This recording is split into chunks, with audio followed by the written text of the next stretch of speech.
Parent-child bonding is okay, but have you developed emotional bonding with your child?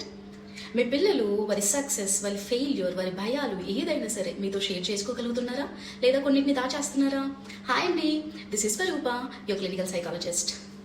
Emotional bonding అంటే పిల్లల మనసులో ఏర్పడే ఒక భద్రతా భావం అండి. నా పేరెంట్స్ నాకు ఒక సేఫ్ హెవెన్. నేను మిస్టేక్స్ చేసినా నన్ను కంపేర్ చేయకుండా ప్రేమగా కరెక్ట్ చేస్తూ నేర్పుతారు. అన్నిటికంటే నన్ను ఎక్కువగా ప్రయారిటైజ్ చేస్తారు అని మీ పిల్లలు మీ గురించి అనుకోగలుగుతున్నారా? ఎమోషనల్ బాండింగ్ ఎక్స్పెన్సివ్ గిఫ్ట్స్తో డెవలప్ అవ్వదండి. వారితో ప్రేమగా మాట్లాడినప్పుడు, వారు ఏదైనా చెప్పాలనుకున్నప్పుడు శ్రద్ధగా వింటూ, no matter what, I will keep choosing you, your my child, I will prioritize you over anything అంటూ అన్కండిషనల్ లవ్ చూపిస్తూ, I love you always, but remember, some behaviors still need a correction అంటూ ఒక్కసారి ప్రేమగా మాట్లాడి చూడండి.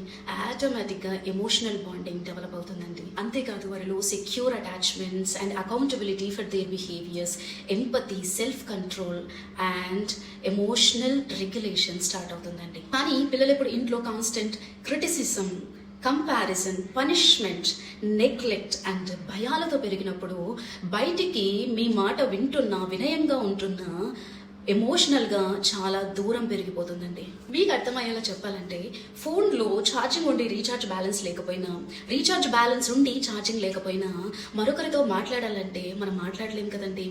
ఇది అంతే. పిల్లల ఫినాన్షియల్ నీడ్స్ నేను ఫుల్ఫిల్ చేస్తున్నాను, వారిని నేను హ్యాపీగా చూసుకుంటున్నాను అనుకుంటే అది పొరపాటేనండి.